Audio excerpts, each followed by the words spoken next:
अस्सलाम वालेकुम to all of you. Welcome to Mature Minds. Mature Minds में आज हम बात करने वाले हैं एक बहुत ही ज़्यादा इम्पोर्टेंट टॉपिक के बारे में कि रिसेंटली पाकिस्तान ने अपनी first ever national security policy को अनाउंस किया है, एक्चुअली अप्रूव किया है 27 दिसंबर को पिछले साल 2021 में। तो ये क्या सीन था, इस बारे में नेशनल सिक्योरिटी पॉलिसी होती क्या है and why it is important for a country, और पाकिस्तान की ये 76 साल क्यों लग गए हैं पाकिस्तान को अपनी पहली नेशनल सिक्योरिटी बनाने में। तो हम ये भी देखते हैं। वीडियो थोड़ी सी लेट हो गई है, उसके लिए माजरत है, लेकिन इस चीज़ का डाटा इकट्ठा करने में मुझे टाइम लग गया था, that's why it is late. Before going to lecture, let me remind you to subscribe the channel so that you may not miss our latest video updates and press the bell icon। इससे क्या होगा जी कि आपको हमारी आने वाली तमाम के तमाम वीडियोस की अपडेट्स मिलती रहेंगी।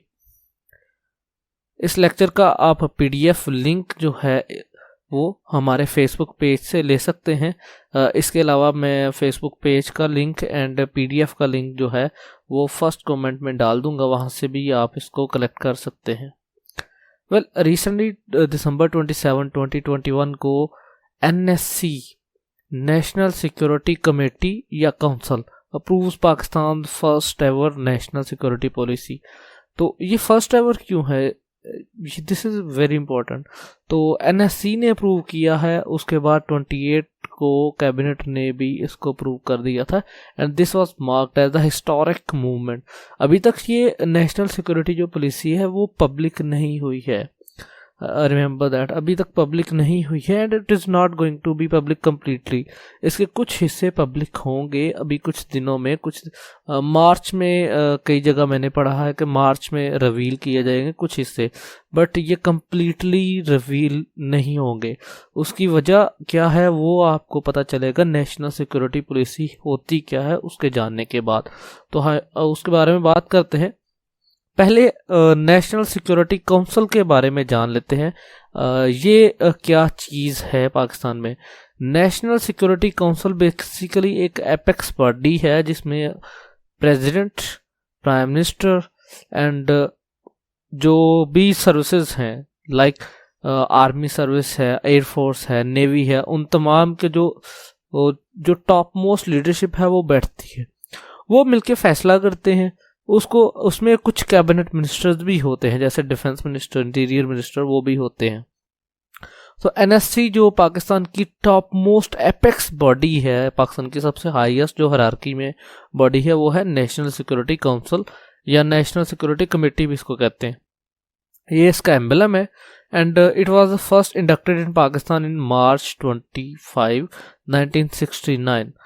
ये जनरल याहिया का जो दौर था मार्च 25, 1969, तब ये पहली दफ़ा बनी थी एंड ये नेशनल सिक्योरिटी काउंसिल पाकिस्तान में डिसकंटिन्यू भी होती रही है because of the political obstacles.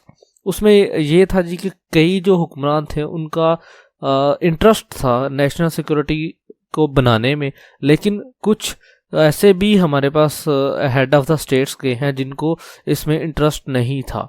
तो ये भी एक मेजर रीज़न रही थी, पर्टिकुलरली जो मार्शल लॉ लगा था जनरल ज़िया-उल हक की वजह से, तो उसमें उनको ज़्यादा कोई इस तरफ तवज्जो नहीं दी गई उस टाइम पे, तो ये भी एक रीज़न थी। उसके बाद जनरल परवेज़ मुशर्रफ वो काफ़ी ज़्यादा इंक्लाइंड थे टूवर्ड्स नेशनल सिक्योरिटी पॉलिसी, तो उन्होंने इसको रीइंस्टेट किया नेशनल सिक्योरिटी काउंसिल को ताकि वो बना सके नेशनल सिक्योरिटी पॉलिसी को। तो ये एक टाइमलाइन है। 25 मार्च 1969 को पहली दफ़ा इंडक्ट हुई है NSC एंड अभी तक प्रेजेंट जो हमारे पास NSC की जो कमेटी है ये फॉर्म हुई थी 24 दिसंबर 2019 को। ये इतना ज़्यादा इम्पोर्टेंट नहीं है, इम्पोर्टेंट ज़्यादा ये है याद रखना कि इंडक्ट पहली दफ़ा कब हुई थी, दैट वाज 25 मार्च 1969 को। एंड इस कमेटी का जो हेड होता है वो कौन होता है, वो प्राइम मिनिस्टर होता है।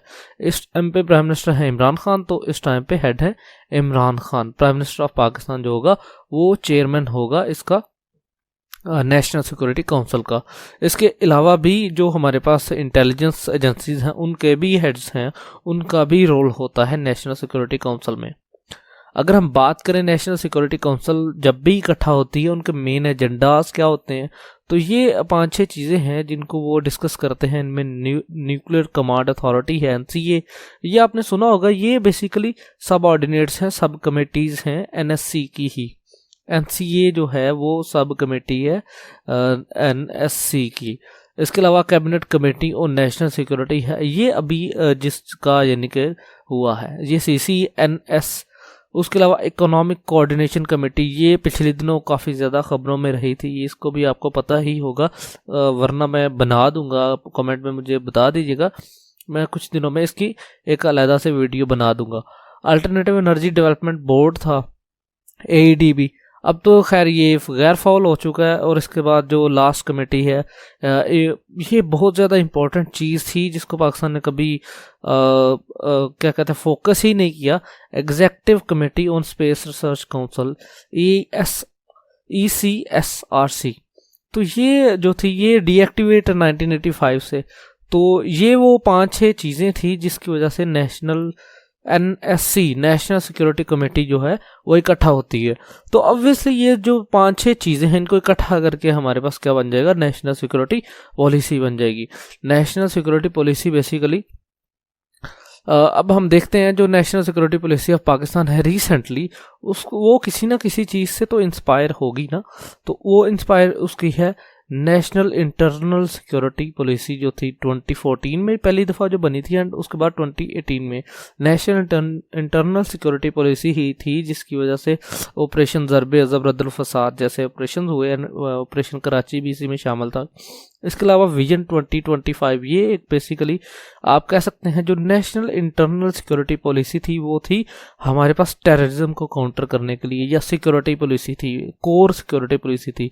जबकि उसके साथ ही 2014 में हमने एक विजन 2025 के नाम से लॉन्च किया था। इसका मकसद था economic prosperity of the nation. तो ये दोनों बेसिकली हैं inspiration for national security policy first ever जो पाकिस्तान की है। अब इसमें मेन जो डिस्कशन है इस दफ़ा जो नेशनल सिक्योरिटी पॉलिसी पाकिस्तान ने बनाई है उसका जो मेन एजेंडा है वो है economic security of the people. पहले क्या होता था, नेशनल सिक्योरिटी पॉलिसी डिफेंस के पर्पस से बनाई जाती थी तमाम की तमाम चीज़ें, but for the first time it is the economic centric policy of Pakistan, and it is citizen centric first national security policy। एक सिक्योरिटी पॉलिसी का किसी भी मुल्क में आप रोल कह सकते हैं, लाइक ये बेसिक सिक्योरिटी पॉलिसी है 2022 से 2026 तक। तो अगले 4 साल में जितने भी डिसीजंस पाकिस्तान में लिए जाएंगे that will be under the paradigm of national security policy. तो आप इसे समझ सकते हैं किसी भी मुल्क में नेशनल सिक्योरिटी पॉलिसी की क्या अहमियत हो सकती है कि अगले आने वाले तमाम के तमाम स्ट्रेटजिक जो डिसीजन होंगे या कोई फॉरेन पॉलिसी होगी वो शेप ही इस नेशनल सिक्योरिटी पॉलिसी में जो हमारे पास पॉइंट्स होंगे उनके अंडर ही होगी। पाकिस्तान को नेशनल सिक्योरिटी पॉलिसी बनाने में तकरीबन 7 साल लगे हैं। बेसिकली इसकी इनिशिएशन कर दी गई थी 2014 में under the supervision of the ex prime minister Nawaz Sharif, लेकिन वो अनफॉर्चुनेटली कंप्लीट ना हो सका उनका टेन्योर। उसके बाद शाहिद खान अब्बासी साहब आए हैं, उन्होंने भी इसको काफ़ी ज़्यादा सेंट्रिक बनाया था, लेकिन अनफॉर्चुनेटली उनकी भी गवर्नमेंट चली गई एंड 2018 में जो इंक्यूबेंट गवर्नमेंट है वो आई, एंड 2019 में उन्होंने रिज्यूम किया नेशनल सिक्योरिटी पॉलिसी बनाने के प्रोसेस को। उन्होंने समझा and that's a very good step कि उन्होंने पिछली ही गवर्नमेंट के स्टेप को फॉरवर्ड किया है। अगर हम ये विजन 2025 के एस्पेक्ट्स थे, बेसिकली आप यहाँ से समझ सकते हैं जो विजन 2025 था that was corely related to the citizen growth. इसमें इकोनॉमिक थी, इसमें गवर्नेंस के इश्यूज थे, जो भी इश्यूज थे विद इन द स्टेट वो थे अंडर विजन 2025 के हमने 2025 तक अचीवमेंट्स कर लेनी है। जबकि नेशनल इंटरनल सिक्योरिटी में basically interior ministry and defence ministry शामिल थे, जिसमें ये दोनों मिनिस्ट्री आपस में कोऑर्डिनेशन करके जो फॉरेन हमारे पास फोर्सेस हैं फॉरेन जो एनिमीज़ हैं लाइक इंडिया से और अफ़गानिस्तान से जो हमारे पास ख़तरात हैं उनको टैकल करना, और इसके अलावा 5th जनरेशन वॉर को भी टैकल करना, ये भी इसका मकसद था। तो वो इंटीरियर मिनिस्ट्री ऑब्वियसली करेगी, क्योंकि जो सिटीज़न सिक्योरिटी है वो किसने बनानी होती है, वो इंटीरियर मिनिस्ट्री बनानी होती है, और डिफेंस मिनिस्ट्री ने फॉरेन जो फोर्सेस से हमें थ्रेट्स हैं उनको देखना होता है। तो ये बेसिकली नेशनल इंटरनल सिक्योरिटी का हमारे पास पर्पस है। इसका मैंने आपको पहले बता दिया कि ये क्या सीन था।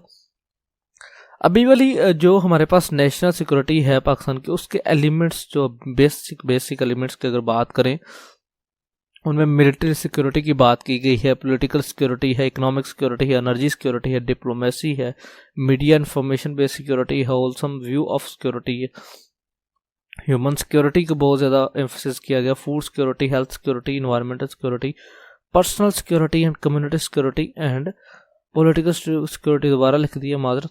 बट ये वो मेन चीदा पॉइंट्स हैं जिनको डिस्कस किया गया है incumbent national security policy of Pakistan में। तो ये काफ़ी ज़्यादा यानी कि चीज़ों को लेके चला गया है। इस दफ़ा क्या किया गया है जी कि पहले क्या होता था, हम जो थ्रेट्स थे उनको अलहदा डील करते थे नेशनल इंटरनल सिक्योरिटी के तहत, एंड जो हमारे पास प्रोग्रेस की इकोनॉमिक प्रोग्रेस थी, प्रॉस्पेरिटी थी, वो हम अलहदा विजन 2025 के ज़रिए चले थे। लेकिन for the first time Pakistan ने नेशनल सिक्योरिटी पॉलिसी जो बनाई है, इसमें दोनों को इंटीग्रेट किया गया, इन दोनों में कोऑर्डिनेट किया गया है। इस कोऑर्डिनेशन से क्या हुआ है जी कि जो ओवरऑल जो अदारों का कोऑर्डिनेशन है, जो इंस्टीट्यूट्स का कोऑर्डिनेशन है, वो बेहतर होगा।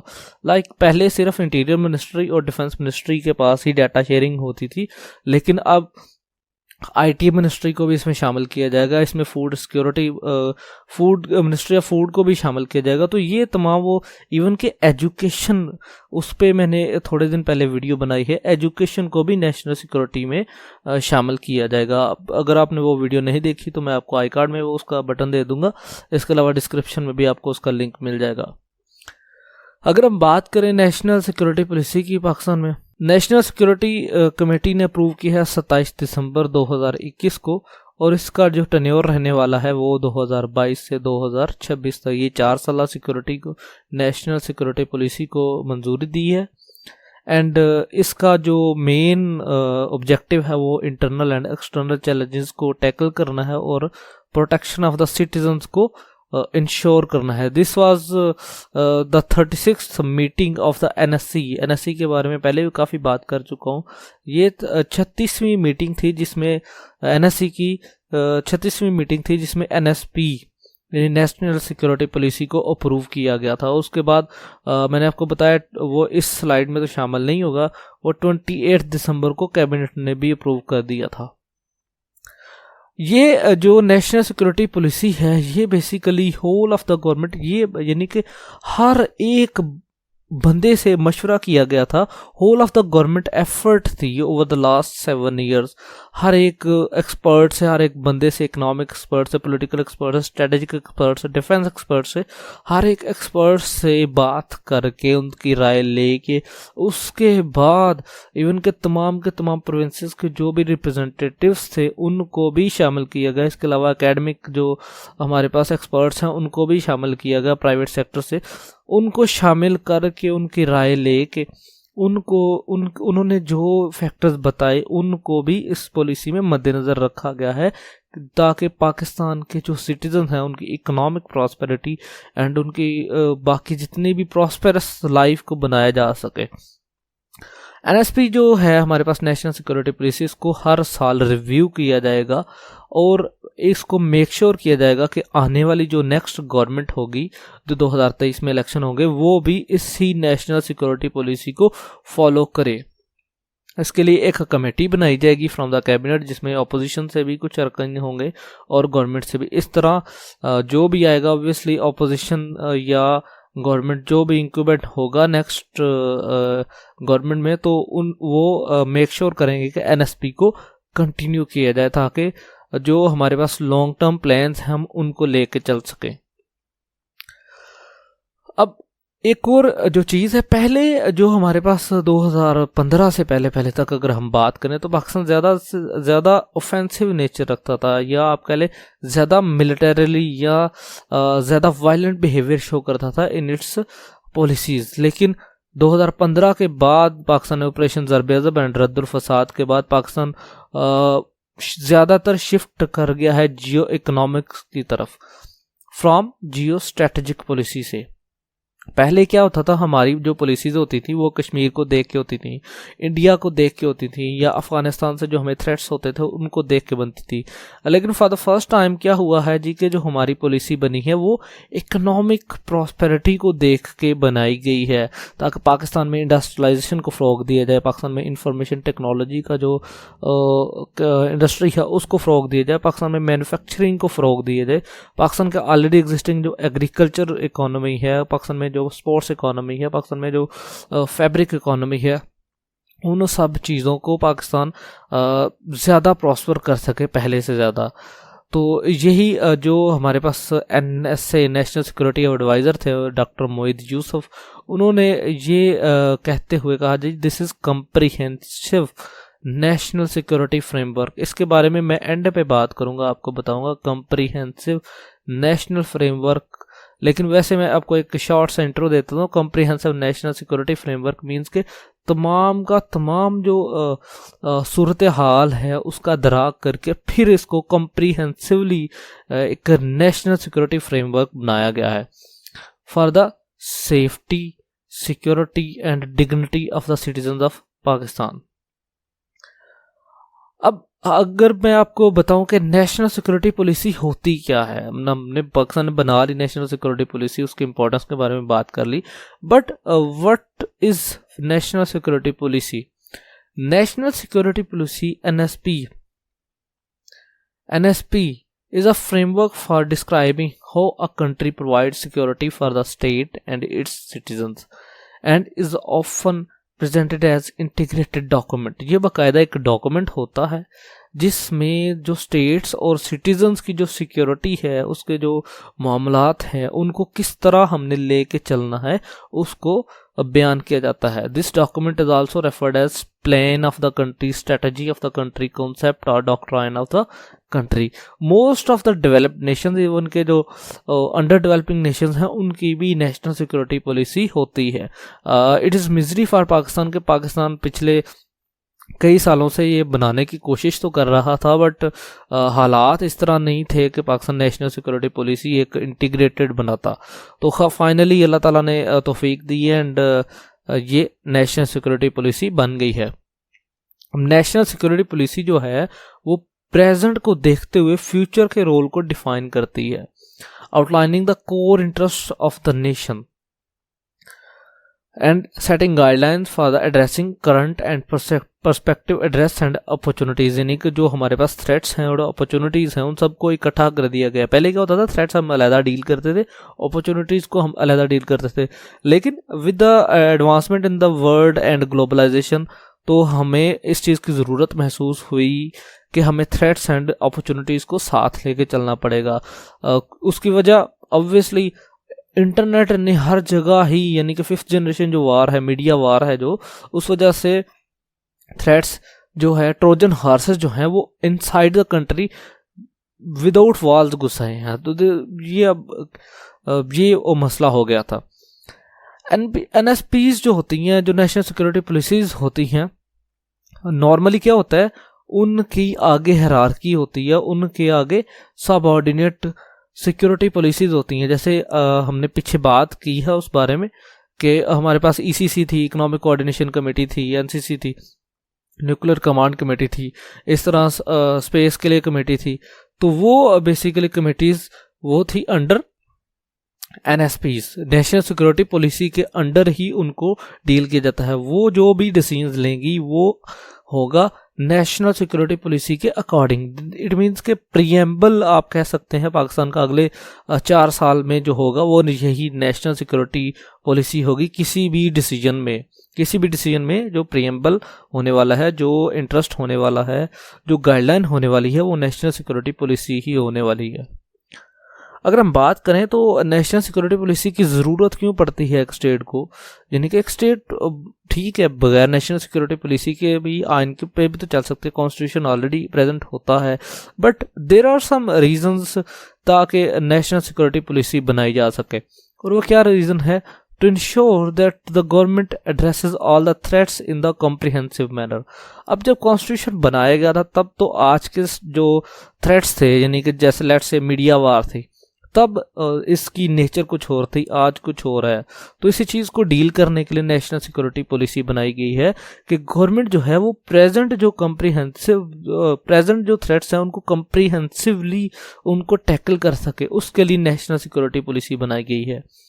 To increase the effectiveness of the security sector by optimizing contributions from all security actors, यानी कि जो भी हमारे पास सिक्योरिटी एक्टर्स हैं, आपको पता होगा कि जो भी हमारे पास ब्यूरोक्रेसी है वो इस तरह की नहीं थी जैसे पहले थी, तो ना ही आर्मी हमारे पास इस तरह की, तो उनको भी एक ऑप्टिमल यूटिलाइजेशन के लिए ज़रूरी है कि नेशनल सिक्योरिटी पॉलिसी का अंडर लाया जाए।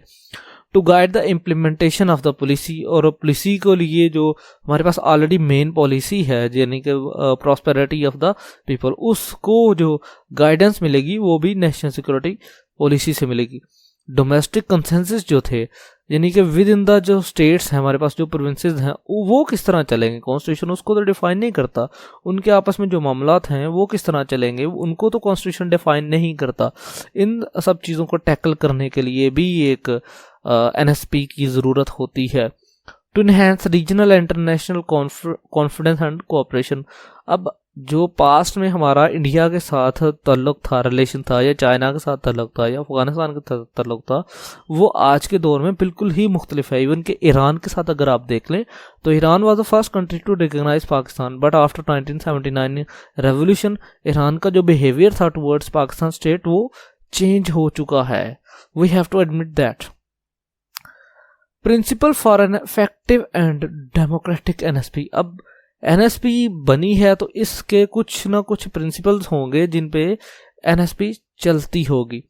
It should be inclusive and responsive, यानी कि ये रिस्पॉन्सिव होनी चाहिए, रैपिड होनी चाहिए। अब ऑब्वियसली हम शॉर्ट टर्म के लिए प्लान बना रहे हैं, कॉन्स्टिट्यूशन के कंपैरिजन में देखें तो NSP एक शॉर्ट टर्म चीज़ हो, constitution is for ever thing, जबकि NSP अभी पाकिस्तान के केस में सिर्फ 4 साल की इन्होंने बनाई है। It should be responsive and inclusiveness, यानी कि हर चीज़ को शामिल करना चाहिए, करती हो। डिबेट एंड कंसेंसस, इसमें डिबेट एंड कंसेंसस की गुंजाइश हो, ये ना हो कि ये पत्थर पे लकीर हो जाए, but it must include debate and consensus.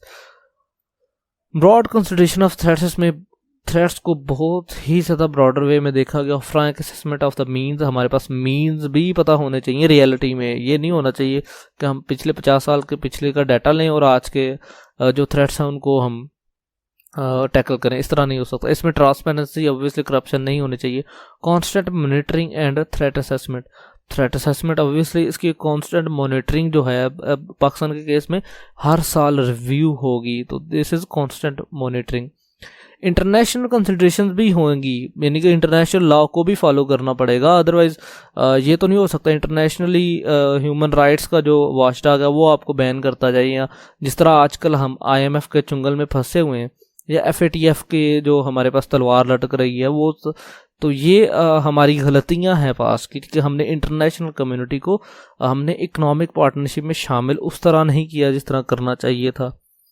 And for the last is respect for the international law के लिए भी रिस्पेक्ट ऑब्वियसली होनी चाहिए। अब अगर मैं बात करूं स्ट्रेटेजिक कम्प्रीहेंसिव स्ट्रेटेजिक फ्रेमवर्क, पीछे बात हुई थी, तो उसकी अगर हम बात करें तो उसके ये कुछ फेजेस हैं। ये आप 7D स्ट्रेटजी है, इसको आप खुद देख लीजिएगा।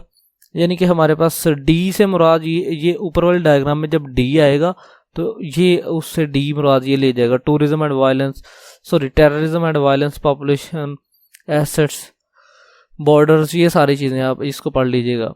खैर हमारे पास जो स्ट्रेटेजिक कॉम्प्रिहेंसिव स्ट्रेटेजिक फ्रेमवर्क की बात करें तो NSP जो है हमारी ये बनी है, ये 3 किस्म की होती है। शॉर्ट टर्म इसमें गोल्स होते हैं, मीडियम टर्म गोल्स होते हैं एंड लॉन्ग टर्म गोल्स होते हैं। पाकिस्तान की जो इस टाइम पॉलिसी है that is medium term. Basically जो 2 साल की होती है उसको शॉर्ट टर्म में कह दिया जाता है, जो 4 साल की होती है उसको मीडियम टर्म कह लिया जाता है। अबव द 4 इज ज़्यादातर 5 सालों के होते हैं, उनको लॉन्ग टर्म कह लिया जाता है। इसमें हम both kinetic and non kinetic dominated जो हमारे पास रिसोर्स हैं उनको यूज़ करके हम अपने मीन्स को अचीव करते हैं। काइनेटिक सोर्सेज कौन से होते हैं?